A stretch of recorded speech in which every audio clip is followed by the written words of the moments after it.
Kalorama, a recorded books/Highbridge imprint presents Taming the Octopus, The Long Battle for the Soul of the Corporation, by Kyle Edward Williams, read by Jon Vertullo. A corporation has no natural existence, and therefore has no natural or inalienable rights such as natural persons have. The difference is broad and well marked between the natural man and the artificial person. God made man, and men make governments, while the government creates the corporations. Tom Brown, Southern Mercury, 1890. If anything is certain to destroy our free society, to undermine its very foundations, it would be a widespread acceptance by management of social responsibilities in some sense other than to make as much money as possible. This is a fundamentally subversive doctrine. Milton Friedman, Academic Seminar, 1958. Stakeholder capitalism is not about politics. It is not a social or ideological agenda. It is not woke. It is capitalism. Larry Fink, BlackRock Letter to CEOs, 2022. Introduction. What is the corporation good for? Its sucker-lined tentacles reach across vast expanses of an eastern United States, darkened by ominous rain clouds, the tentacles winding and tightening around the Capitol building in Washington, D.C., a state legislative house, cargo ships, and the gasping figures of industrial bosses. Its reach stretches beyond the ocean to parts unknown, ensnaring oil derricks, refineries, and railroads. The red-eyed octopus bears a name across its head, figured as a colossal storage tank: Standard Oil. Readers who picked up the weekly humor magazine Puck in early September of 1904, perhaps stealing a brief respite after a long shift on a production line, came across this striking lithograph in the centerfold. The magazine satirized and skewered corruption wherever it could be found, and there was no greater symbol of the abuse of economic power than Standard Oil, the monopolistic giant that had dominated the petroleum industry for decades and was poised to move into the newly discovered oil fields of the Southwest. Puck was the largest magazine of its kind, and each week more than 90,000 subscribers, and many thousands of others who borrowed copies from friends and neighbors or bought it at newsstands, waited eagerly to see who the progressive cartoonists would target next. One newspaper editor at the time observed that there was no corner in the land in which the magazine did not exert its influence. The same could be said of the octopus. This wasn't the first time that the octopus was invoked to describe a corrupt and powerful corporation. The novelist and muckraking journalist Frank Norris used the imagery to great effect in his 1901 novel, The Octopus, A Story of California, which told of the battle between farmers in the San Joaquin Valley and a powerful railroad that took possession of their lands and ruined their fortunes. A few decades earlier, Joseph Potts, a petroleum industrialist, said that the Standard Oil Trust's purchase of his competitors pushed them, shivering with dislike, into the embrace of this commercial octopus. Calling John D. Rockefeller's monopoly an octopus wasn't just an insult. The image conveyed what everyone already knew, that the company had its hands in everything, in railroads, pipelines, refining, consumer marketing, not to mention the boardrooms of transportation companies, the halls of state legislatures, and the offices of newspapers. In Scandinavian folklore, colossal octopus-like beasts known as kraken come up from the ocean depths to overtake ships. English sailors sometimes called them bloodsuckers. Spineless and feral, it was an animal whose 19th century depictions made it out to be extremely clever, intelligent, and capable of obscuring itself with billowy ink. Americans have long been conflicted, confused, and often anxious about the entity known as the corporation. Frequently infatuated with the power and size of big business, Americans have also been deeply fearful and suspicious of it. The Founding Fathers associated corporations with the abuses of the British Crown, which is one reason they gave neither Congress nor the executive the power to incorporate, leaving this duty to the states. James Madison expressed a peculiarly American attitude about corporations most succinctly when he wrote to a friend in 1827 that they may be useful, but they are at best a necessary evil only. It is difficult to overstate the degree to which the rise of large corporations provoked a crisis in American life. Beginning first with the railroad and communications industries in the 1870s, and then encompassing industries from cigarettes to cars, these concentrations of capital and employment, thriving on vertical integration and technological innovations, shook up everything that Americans had known about the economy. New industrial corporations remade capitalism, and the ramifications of the U.S. Supreme Court's 1886 Santa Clara County decision, which extended constitutional protections for corporate persons, became more widely known at the turn of the century. Corporate personhood itself evoked the freakish. The New York Times quipped, "A corporation has neither a body that can be kicked nor a soul that can be sent to perdition." Economist John R. Commons would later imagine unkickable bodies and undamnable souls. "While the corporation has no soul," he wrote, "yet it has a mysterious will somewhere that acts like a soul." The year after Puck ran its famous cartoon, the federal government opened an investigation into Standard Oil because of the trust's monopolistic practices that provoked a conflict known as the Kansas Oil War. Doubtless with an octopus in mind, one governor in 1905 implored his fellow progressives to take the monster, the Standard Oil Trust, by the neck and compel it to be decent.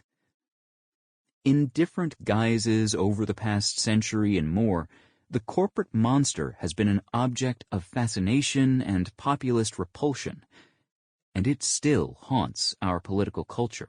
When journalist Matt Taibbi took stock of the financial crisis of 2007 to 2008 in the pages of Rolling Stone, he called Goldman Sachs a great vampire squid wrapped around the face of humanity. In recent years, however, business leaders have come to believe that what James Madison thought was a necessary evil is actually the last great institution capable of making the world a better place. For Silicon Valley entrepreneurs no less than Fortune 500 CEOs, a shift has occurred. The bottom line is out, and changing the world is in. Call it conscious capitalism, or shared value, or corporate social responsibility. Many consumers, regulators, and activists expect big business executives to act like good, responsible citizens and steer their firms accordingly, maybe more now than ever before. And many leading executives are more than willing to heed the call. That has meant taking public stands on controversial issues.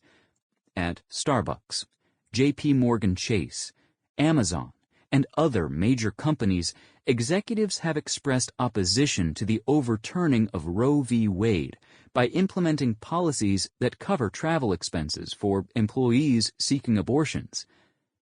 I understand the anxiety and concern that many of you and your families may be feeling at this moment, PayPal's CEO Dan Schulman wrote to workers. I want to be clear.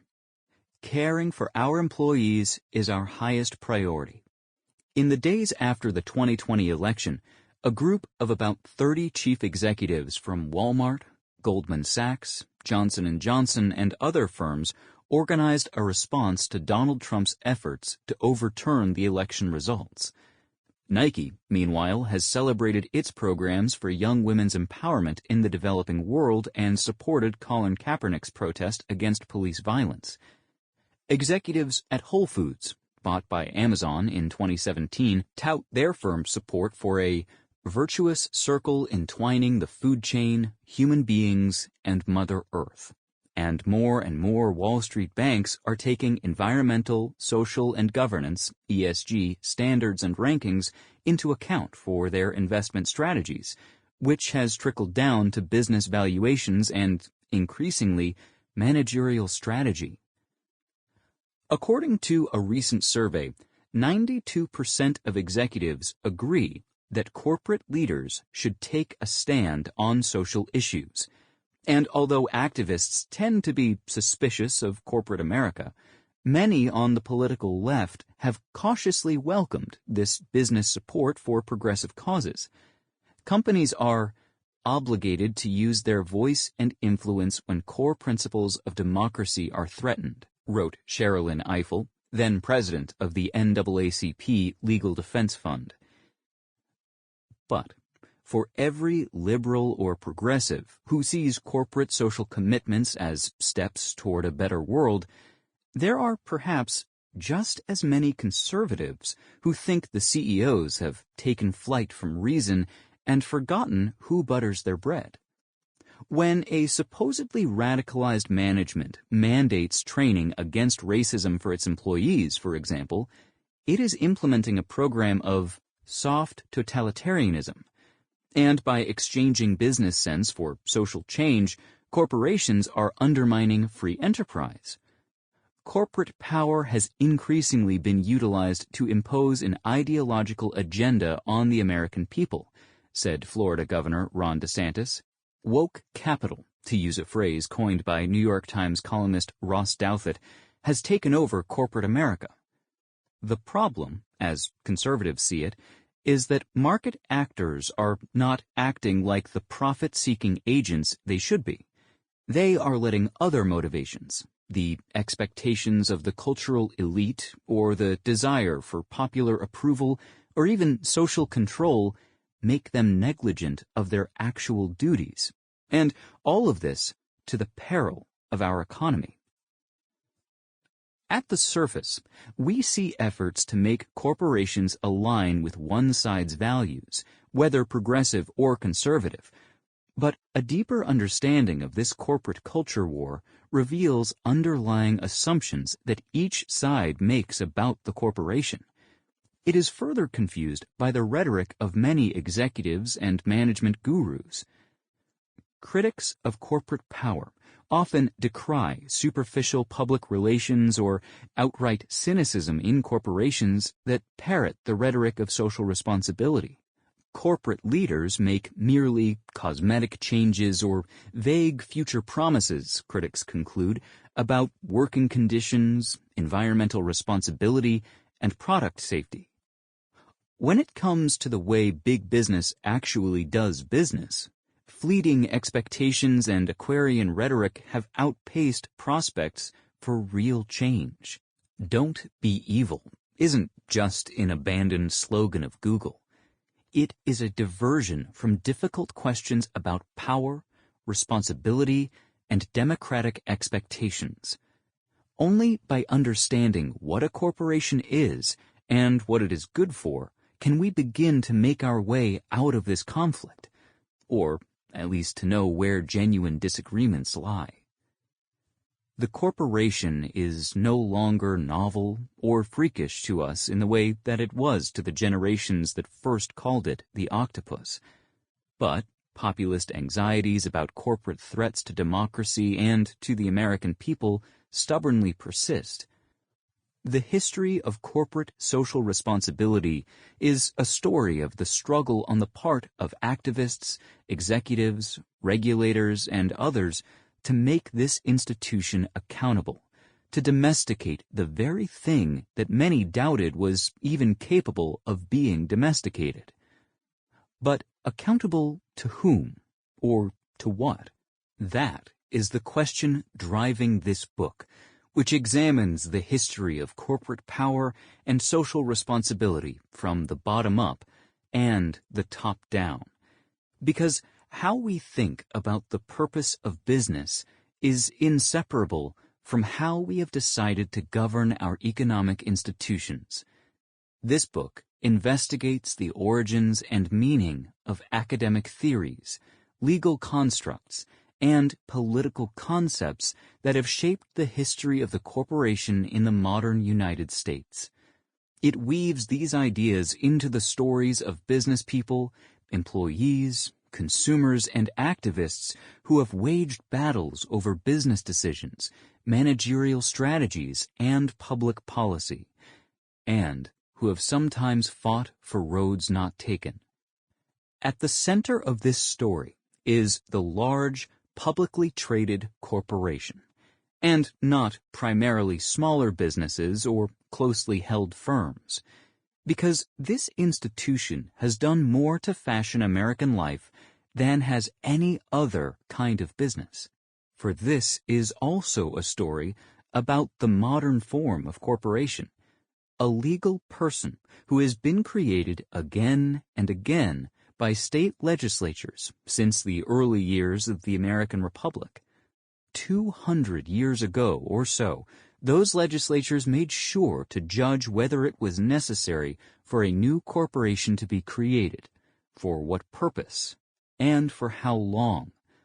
This deliberation mattered because the corporation was granted special privileges that allowed it to amass capital and to be covered in legal protections that no one else enjoyed. By the end of the 19th century, the legal process for making a new corporation had become routine, more like opening a checking account than something esoteric like asking the government to create a new legal person. It's still the case that no corporation exists without a state making it so, meaning large, publicly traded corporations are still concessions of the power of government. But we have almost entirely forgotten this history. When seen in a new light, the strangeness of this seemingly familiar institution is made clearer, and suggests rethinking what we thought we knew about the corporation's relationship to democracy and to the common good. In order to understand how this peculiar legal form became an unstoppable dynamo of business power, its tentacles wrapped around the globe many times over, we have to go back 100 years or so, to a time we now know as the Progressive Era. 1. The New Princes of Industry. Would Theodore Roosevelt rise to the occasion? He was mistakenly known at the time, and still is remembered today, as trust-busting TR, Rough Rider turned scourge of the monopolists. But the real story is more complicated. As president, he set about steering corporate power through a series of gentlemen's agreements. Not content with nudging or influencing corporations from the outside, he wanted the federal government to reach inside firms and set the standard for what corporations should do and what responsibilities they should have. "We do not wish to destroy corporations," Roosevelt said in 1902, "but we do wish to make them subserve the public good." Far from a trust buster, TR was a trust musterer who wanted to enroll big business into a progressive partnership with the executive branch. In 1907, a wrenching financial panic caused the New York Stock Exchange to teeter on the edge of collapse. Although far more centered on the lending houses of Wall Street, the panic seemed to be an ominous sign that the post-Civil War era that had been punctuated by damaging financial crises in 1873, 1893, 1896, and now 1907, stubbornly refused to come to an end. Roosevelt responded to the 1907 crisis in part by pushing for legislation that would rein in large corporations, written by members of a progressive lobbying organization called the National Civic Federation, NCF, the bill would have established a formal process of federal licensing, charters, and transparency. Is it not time that we go further and bring these great corporations under control? Asked progressive economist Jeremiah Jenks at one of the group's major conferences. Much like laws that regulated food, such as the Pure Food and Drug Act of 1906, which prohibited interstate transport of adulterated or mislabeled food, such policies would benefit industry, Roosevelt insisted, by providing national standards. Effectively, Roosevelt argued for the regulation of business for the benefit of business. The following year, Republican U.S. Representative William Hepburn introduced the bill in Congress. The original drafts, written by Jenks, former mayor of New York City Seth Low, and other NCF members, envisioned a voluntary system in which corporations might register with the federal government. Participating firms would regularly submit financial statements and internal information and provide access to books, records, including contracts and agreements, and accounts. There was a progressive form of a quid pro quo that underwrote this idea. Compliance with supervision by the Bureau of Corporations provided the guarantee that the Department of Justice would not pursue antitrust action against a compliant corporation. As Roosevelt's allies further revised the proposed legislation, they gave the executive branch incredible power over the new corporate order.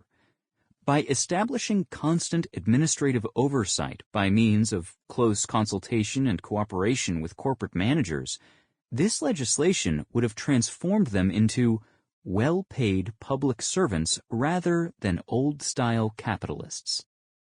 It's a remarkable fact that the Hepburn Bill was the first and only legislation endorsed by a president that was premised on the theory that corporations are not private institutions, and that the internal governance of the corporation should reflect that. TR gave voice to the impulse, strong among populists, radicals, and many progressives, that democratic interests ought to govern the economy and, especially, corporate institutions. The proposal would have brought the corporate system under the power of popular politics, granting the president power to regulate and control all corporation business of the country, the New York Times pointed out. As such, the bill earned the near universal opposition of business groups, both large and small, and never made it out of committee. It expresses, however, one important way Americans tried to square corporate power with democratic expectations, by treating corporations as if they were governmental institutions possessing rights and responsibilities subject to political supervision. The rise of corporate capitalism at the beginning of the 20th century fueled the fires of 1,000 social movements. Whether feminist or labor unionist, populist or socialist or progressive, all of them tried to reckon with a far from bloodless revolution that left almost nothing in American society and politics untouched. People at the time called it the trust question, a term evoking doubts about the trustworthiness of new social institutions, while at the same time invoking the financial trusts, which were only the most visible and scandalous of the new economic behemoths. But no single phrase could plausibly represent the size and scope of this menacing tumult. The Puck cartoon of the Standard Oil octopus evoked not only the grotesque and the wily, but also the vital dynamism, the sheer energetic potential of these new institutions. In the early 20th century, Americans began to exchange a long-held anxiety about corporate power for an ambivalent, if unsteady, admiration. It's not that the anxiety entirely disappeared. Rather, the advantages of corporate capitalism left few untouched. Middle-class professionals, the rising ranks of consumers, unionized workers, Wall Street financiers, imperialist political leaders, even those radical farmers from the South and Midwest whose cash crops made it to world markets only by way of railroads. As the GNP grew from $17.4 billion to $103.1 billion between 1899 and 1929, mostly due to the rapid growth of vertically integrated firms such as American Tobacco or Standard Oil before it was broken up by the U.S. Supreme Court in 1911, most social groups came around to the idea that there was something useful, if still at times dangerous, about the corporation. And for those who suspected that they had something to gain from allowing the corporate form of business to be dynamic and more or less free from political control, a rising group of business executives proposed that a new style of leadership, as yet untried, and not structural change, could reconcile the corporation with democratic expectations. Gerard Swope was one such business leader. Gerard was born into a lower-middle-class immigrant family in St. Louis, Missouri. His father, Isaac, so taciturn that his friends sometimes called him Silent Swope, started a small business, making watches, and his mother, Ida, took care of the children. Gerard Swope was educated at the Massachusetts Institute of Technology, then got a job in Chicago with the Western Electric Company, a manufacturing firm that would soon be bought up by AT&T. It was there in Chicago that Swope rose through the ranks of the engineering department in the late 1890s, during a time when he was living at Jane Addams's Hull House, a so-called settlement house that sought to serve the urban working class. He taught evening classes to workers and became acquainted with a range of social reformers such as Julia Lathrop, soon to be head of the Children's Bureau of the Department of Labor, and Florence Kelley, dominating influence behind the Consumers League of New York City.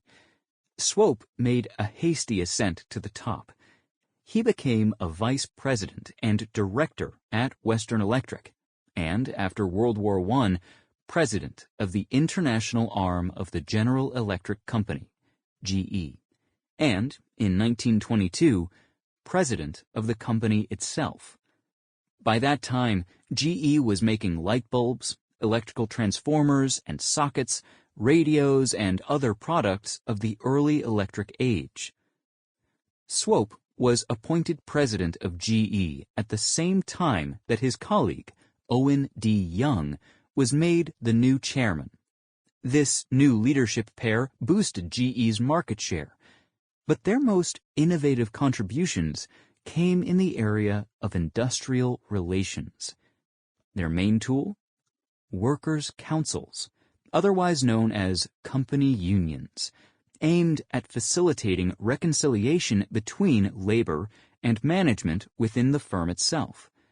The pair initiated a revolution in GE's industrial relations by pioneering what some scholars have called welfare capitalism: higher wages, profit sharing, insurance, various educational and social benefits, and pensions.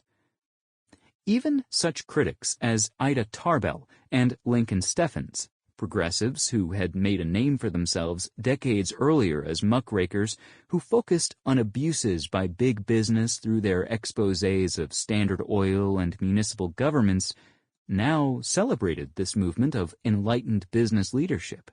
Tarbell, who published a biography of Young in 1932, declared him a new type of industrial leader. It was universally agreed, Tarbell asserted, that there was no such thing as private business any longer. Industry is learning that as power increases, so does responsibility. In speeches and pamphlets throughout the 1920s and early 1930s, the GE duo explained their philosophy to colleagues and the public. in the pulpit of New York City's Park Avenue Baptist Church in 1929. Sample complete. Ready to continue?